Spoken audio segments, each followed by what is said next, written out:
Everyone, this is your body code practitioner, N.A.R.C.I.S.S.I.S.T, out here in Salt Lake City, Utah. I'm excited to talk with you guys in regards to a very, very serious subject, something that I'm constantly dealing with in regards to the work that I do as an energy healer, which is the reality that a lot of people are dealing with narcissistic relationships.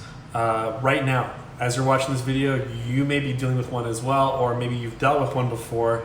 I've maybe even seen you on Facebook say, thank goodness I'm done with that and I'm over that, which is great. Congratulations that you're done with it. But the reality is your body done with it?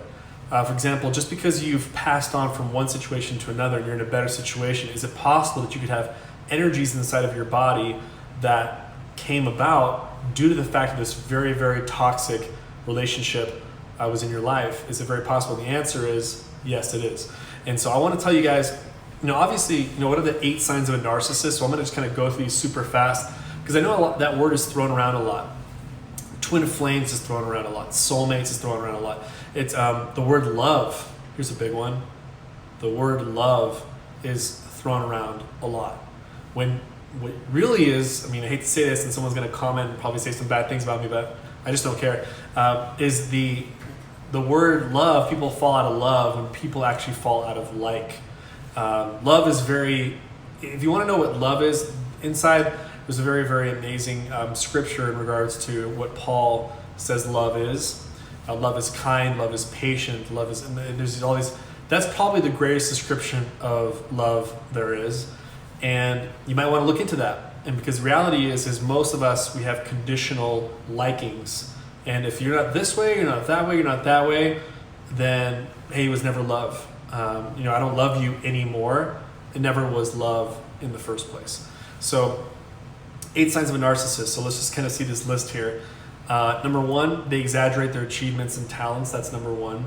Number 2, they are master manipulators. Number 3, they don't recognize or accept your feelings. Number 4, they are very arrogant. Number 5, they require constant admiration, adoration. Number 6, they take advantage of others. Number 7, they are envious of others. Number 8, they believe they're superior. And I think those are pretty key things. And so basically it says here, this is very interesting here. These people have substituted a lack of love and support from a parent by overemphasizing their own worth. And narcissistic personality disorder seems to affect more males than females. And anyway, but that's, again, it's important to recognize the boundaries between a healthy ego and that of a narcissistic personality disorder. A lot of people do have a healthy, confident thing, and some people hate on them because they don't have that. But let's talk about sort of what you can do. And if you want to write these things down, these are 10 things you can do using the body code to help you in regards to kind of separating yourself from a narcissistic relationship, whether you're in one now or whether you dealt with one before. And I know someone here on Facebook would definitely benefit from this. So make sure you tag someone, let someone know that this video exists. So let's get this party started. Number 1, the first thing you want to do is you want to cut the cord. And that's something that's in the body code, is these cords. Typically when you are with someone else, you have this heart-to-heart cord. It's a very healthy cord. The problem is that after a lot of hiccups in the relationship, ups and downs, narcissism behavior, the victim behavior, all this different stuff, the cord starts moving down to the gut. And all of a sudden now you have a gut-to-gut cord. The problem with it is whether you're with the person right now or you've separated, that cord could still be there. It's very important to disconnect the cord, make sure it's not there. And you can do that. Ask your body code practitioner, do I have a cord with this person? Do I have a cord with this person still? And the crazy thing is that you could be feeling the other people's energies from long distance, 1,000,000 miles away, 1,000 miles away. Technically, you're still corded with them. So when they're having a bad day, for some reason you're like, man, today I just feel off. I don't know why. Or if they're having a very angry day at their new relationship and you're still connected to them, you're feeling anger in your body. So it's time to cut the cord. Number 2, make sure you can make a statement with body code practitioners. You can say, for example, peace with the abuse that I have complete peace with the abuse I received from blank, that person's name. Again, you can say, I have complete peace with this relationship where I was abused from this person. And let's see what your body says. The body code practitioner can muscle test to be, are you at 100% with that, 90, 80, 70, 60, 50, 40, and find out the number of how much your body believes in that statement according to the trauma you have in your body. That's number 2. Number 3, obviously there are professionals at this thing called gaslighting. We go, hey, you're crazy. It's like, no. It's like, when you're involved in a relationship, you have amazing rational thoughts. You have a lot of logic, or maybe you're very good at problem solving. This is who you used to be. But if someone keeps gaslighting you over the time, all the time, and telling you, no, you're crazy, no, you don't know what you're talking about, man, you've lost your mind, you're insane, like all these different things. Guess what? After 1 year, 4 years, 6 years, 8 years, you start believing, like, maybe I am insane, maybe I am crazy, maybe I have no logic. See, all these things are coming in. Think about what your narcissist relationship, what he or she said to you, and write the opposite of it. I am a very logical person. I am a very grounded person. I'm very good at making decisions in my life. You see, those are probably the antithesis of what he said to you. Flip them, then ask the body code practitioner to check the percentage on it and see, oh, look, you're at 30%. You probably don't believe it because of all these energies that you received from him. That's number 3, is you want to create the opposite affirmations of what the narcissist gave you. That's number 3. Number 4, disassociate. The problem is, I don't know if you've ever heard this, but sometimes if you ever hear like a child, sometimes this strange scenario where like a child is being taken away by Child Protection Services, and CPS comes in and they're crying, this little baby is crying because it would rather stay with a known abuse, the mother who was abusing the baby, than an unknown abuse. You see, a lot of people who are still in a narcissistic relationship, they're willing to take the abuse of their partner because they're afraid of the abuse that's going to happen when they go into a new relationship. Are they going to find another narcissistic person? Are they going to start beating themselves up because they can't find another person? See, it's like more of the unknown. And there's abuse in the unknown too. And they're afraid of that. What's warmer, what's safer is, even though the fire that's near them, but it's burning them, but it's still warmer than this cold, I have no idea what it is. So you might want to do a body code session where it says, I have peace leaving this relationship. Or are there any imbalances that are not giving me the courage to separate myself from this relationship? And if there are, that's probably why you haven't taken the step to separate yourself. That's number 4, disassociate. And making sure, do you have any codependency now? Even with an abusive person, you could have definitely codependency because you'd rather take that than be on the streets. I think 9 out of 10 times there's a financial issue going too, where it's like, yeah, but where am I going to go? Or where are my kids going to go? Or I can't afford a divorce. It's always like money is an issue. So you might want to say, what if I can do a body code session where I'm just going to have courage enough, no matter if I have the money or not? You might want to do that. So that's number 4, disassociate and find imbalances that don't make you feel confident to leave the relationship.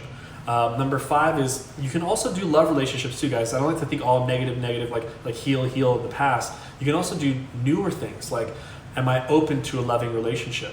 That's number 1. Number 2 is, I easily attract someone who's attracted to my higher self. These are very empowering love sessions to move yourself forward. So it's not all about, and it's kind of funny because when you're healing to move forward, you're actually healing what's the stuff behind you. So, but those are, it's almost like you're not looking back in healing, you're looking forward in healing. Is make yourself open to a loving relationship. You'll be very surprised. If I muscle tested you right now, are you open to a loving relationship? Boom, your arm goes down because your body doesn't believe in that. It says, nah, I'm not open to that. And so then we have to release enough trauma to where your arm is strong and it believes that statement of, yes, I am open to a loving relationship. So that's number 5. Number 6, resonate with someone you're involved with.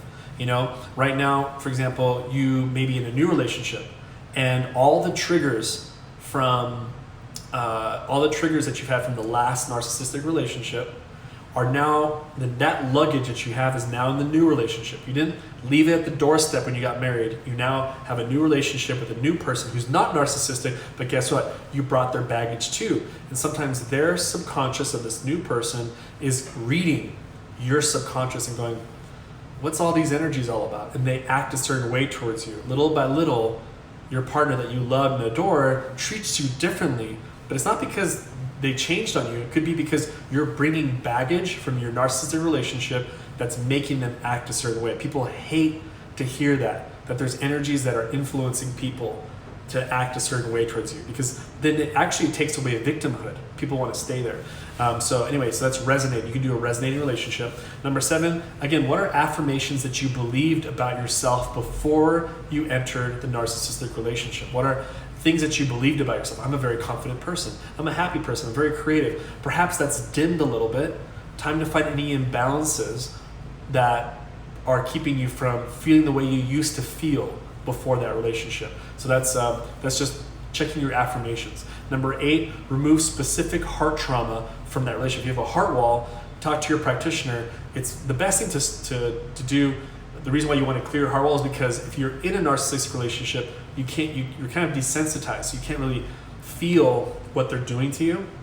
Once you clear that heart wall, it's going to be very, very obvious of what they're doing to you. And you're going to be like, whoa, I definitely do not like this. And so I've cleared people's heart walls before where people were about to get engaged and they split up, and they told me, they said, you saved me 10 years because I didn't realize what this person was doing to me right now. I was tolerating it.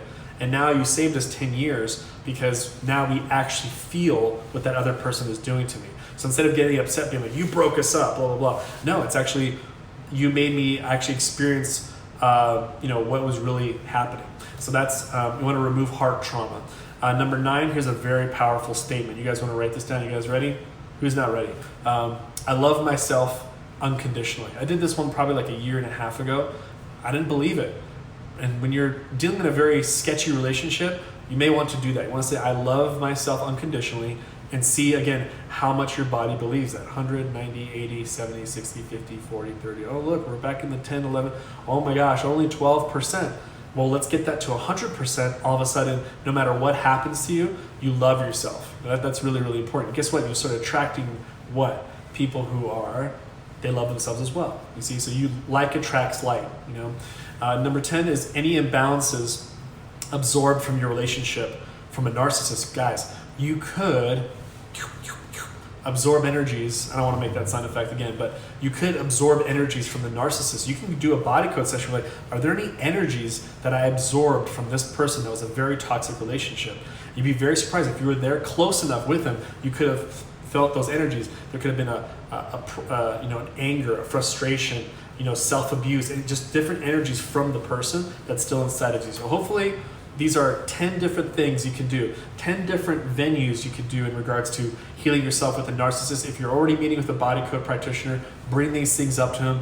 If you haven't had a body code session where you're like, I know I need healing with relationships, then maybe this is the ticket. Maybe I can help you out in your journey. Again, number 1, cutting the cord. Number 2, say, I have peace with the abuse I received from this person, and check the percentage. Number 2. Number 3, because of gaslighting, you may have received some negative affirmations about yourself. Flip all the affirmation, all the things that he told you to believe, flip it and make it positive. Be like, and then check the percentage on that, and then move that so you finally believe in it again.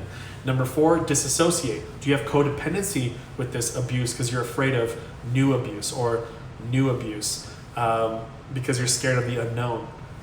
You can say, are there any imbalances that are not giving me the courage to release this relationship, and just use the body code and start releasing certain energies. Number 5, there's positive love stuff. There's hope at the end of the tunnel after narcissist. You can say, am I open to a loving relationship? I'm sorry, your body code practitioner might say, no, you're not. So then you might want to open that. Number 2, you might say, I easily attract someone who's attracted to myself. It's a very powerful body code session you could do. Number 6, resonate with the person you are involved with. So if you're with someone, you can release the baggage that you had before with the narcissist so that you're getting along with your new partner even better. Number 7, affirmations that you used to believe in yourself. What did you believe about yourself before this relationship? Write those all down and see, you can ask your body code practitioner, which one should I work on? Which one should I do to heal that area? Number 8, remove specific trauma from that place. There's certain times when your heart felt pain, your body was covering with using trapped emotions, covering your heart, and you can ask the body code practitioner to release that specific trauma from that narcissist. Number 9, do a powerful statement, guys. I love myself unconditionally. Well, how would this world look like if we all loved ourselves unconditionally? So you might want to say, I love myself unconditionally. Check the percentage on that. Move that to 100%. You'll probably work on your heart chakra, but That's my guess there. And number 10, any imbalances you absorbed. So again, guys, hopefully you guys enjoyed this. Hopefully this can give you a clue of like, there is healing, there is hope after being in a relationship of narcissism. It's very, very important. And I'm going to be doing an interview really, really soon with Jessica, and it's going to be really, I'm just really, really excited because, you know, being her boyfriend and, you know, us having a relationship, I understand that we have relationship trauma back and forth, and we need to find some way to be like, leave your baggage at the door. I'll leave my baggage at the door. And we've had some really interesting sessions together. So I'm going to be doing an interview with her, and we're going to be talking more, even on a deeper level of narcissism. She's studied it to a key. She's read multiple books on it. So I'm excited to introduce you guys. We'll do a live interview on that one, and we'll post it up on YouTube. So comment below which one's your favorite tip. Which one did you really kind of grabs your attention? Which one do you think you should do with your healer? And again, this is Emmanuel. Hopefully you gained some value from this. I hope to heal this world from those people who have been victims of narcissism. It's not fair. You don't deserve to live a victim your whole life, and you deserve to have a loving relationship. You deserve to wake up to somebody who really cares about you, that honors you, and really treats you like the queen or king you are. And hopefully this inspired you to do more healing on yourself, so that way 2019 can end very, very beautifully for you. So with that, love you guys. Take care. We'll talk soon. Bye-bye.